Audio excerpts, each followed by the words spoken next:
Hey everyone, it's Ben Hardy here, and in today's video we're going to be talking about the official specs on the all-new 2022 Toyota Tundra, since Toyota has, well, officially released the new Tundra.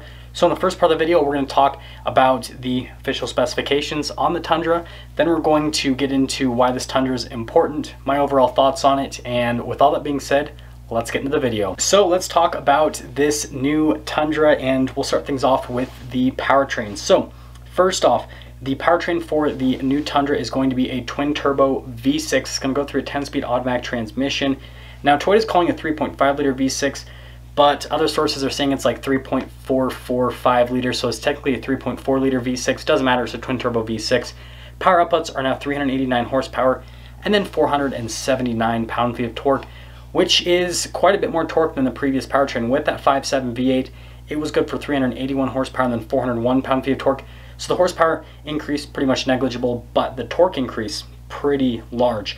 Now on top of that, there is an optional hybrid powertrain you can get.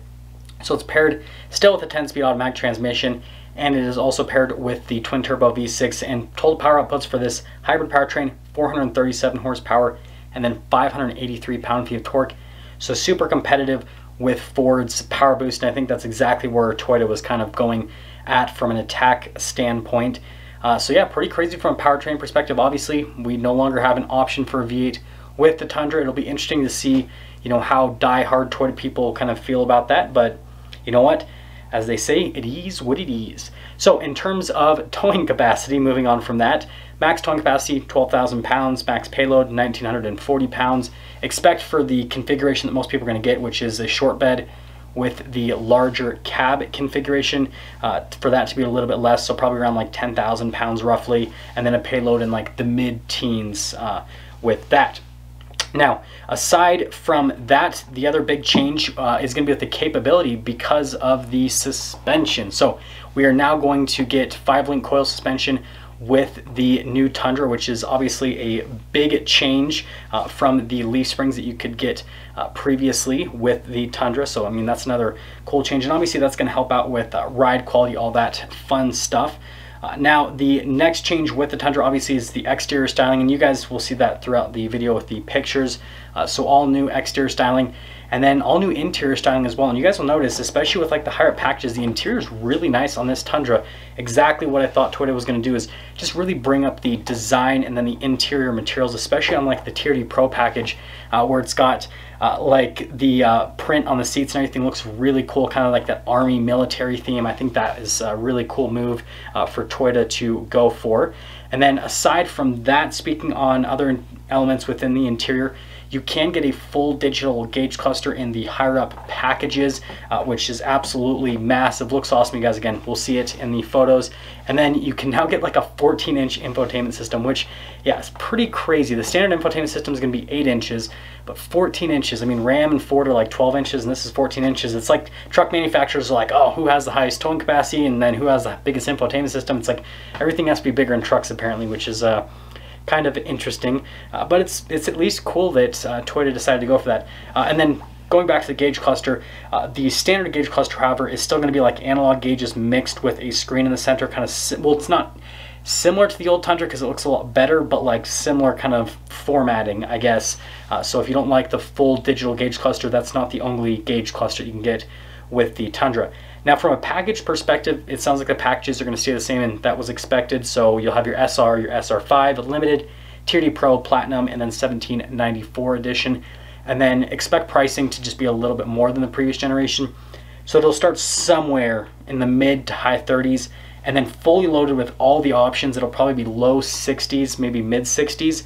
And so it's just going to be a little bit more expensive than the outgoing Tundra, but it's still going to be a little bit less expensive for a fully loaded Tundra compared to what you have to spend with Ford or with Ram or with Chevy for a fully loaded variant of one of their trucks. Now, I just want to spend a little bit of time into the packages that I think are important with the Tundra. So obviously SR, SR5, those are kind of like your entry-level packages. And yeah, don't want to spend too much time on those. Now, with the Limited, again, they really improved the interior on this. This is like your entry-level luxury package. I think it's great. They just, stepped that up. Now, with the TRD Pro, this is the package you guys know I'm the most excited for. I'm going to make a standalone video for that truck. But obviously it's getting the 5-link coil suspension that the rest of the Tundra lineup is getting. It sounds like they're not really changing the shocks too much from the previous generation, so you're still getting those same Fox shocks with the TRD Pro package all-terrain tires. It's got marker lights like the Raptor and like the TRX, which is kind of interesting. But yeah, aside from that, it sounds like it's a really cool off-road package. And like I said, it has like the military print with the seats, and so yeah, it looks really cool from an interior perspective. And then Platinum 1794 edition, they really look like luxury trucks from an interior perspective now, so that's definitely just a big plus. Yeah, that's pretty much the specs on the new Tundra, at least the basic specs. And like I said, I will for sure be making a standalone video about the TRD Pro and kind of some of the stuff that goes into it. But if you want me to make standalone videos on any of the other packages before I'm able to get my hands on one of the Tundras, just let me know in the comment section below. But let's move on to the next section of the video. Now let's talk about the importance with this new Tundra. So first off, this is the first new Tundra we've gotten in literally like forever, right? We had the Tundra debut for the 2007 model year.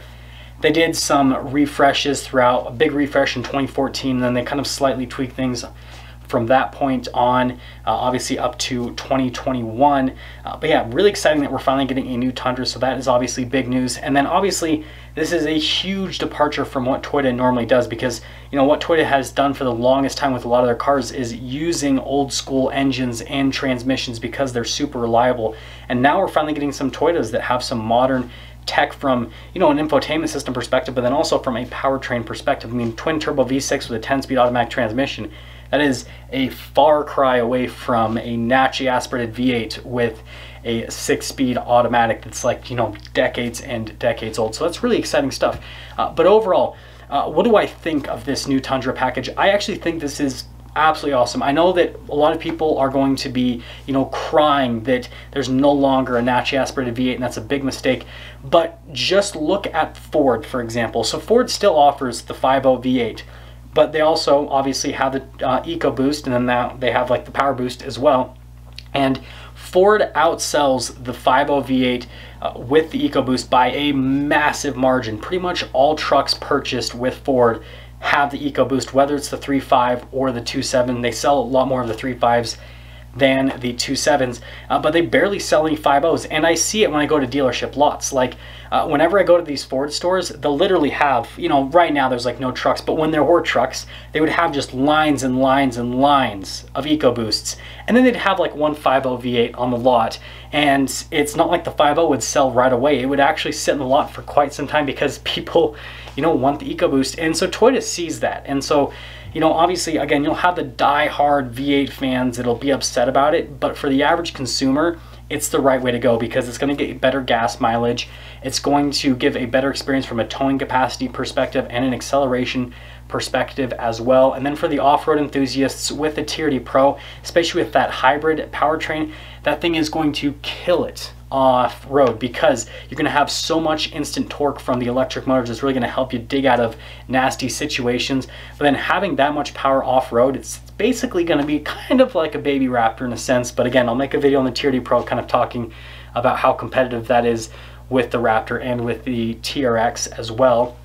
But yeah, I definitely think it's a huge step in the right direction. This new Tundra, I like the styling on it. Even though I haven't seen it in person, seeing it in pictures, it actually looks good if you ask me. And so if this truck looks good in pictures, it's probably going to look even better in person. It's usually, most cars look okay in pictures, especially the new ones. And then you see them in person, you're like, oh, it's not that bad. Like the new 400Z from Nissan, for example, that was a really good one where I saw it in person and I was like, wow, this is a really good looking car. But in the pictures, I'm like, it kind of looks funny.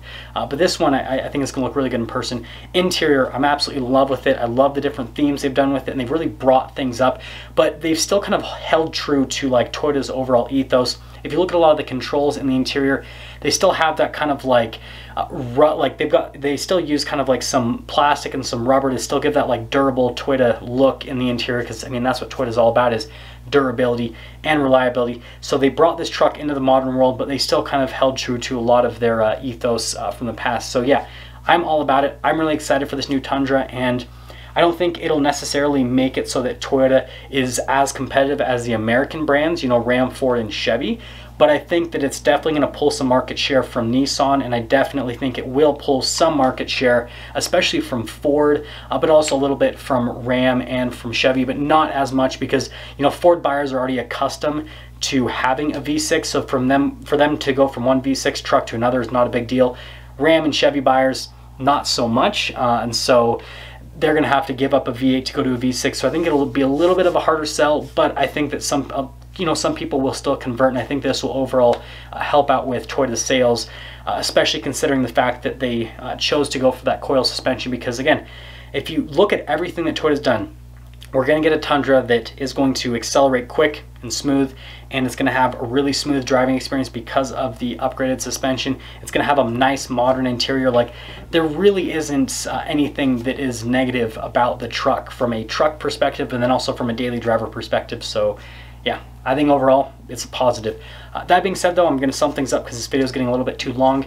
If you're stopping for the first time, please subscribe, comment down below what you guys think, especially about this new Tundra, if you're going to buy one or not, and if you are going to buy one, which package are you looking into? And like I said earlier in the video, if you want me to make videos about other packages other than the TRD Pro, because I already have a video planned for that, let me know in the comment section below and I'll do that for you guys.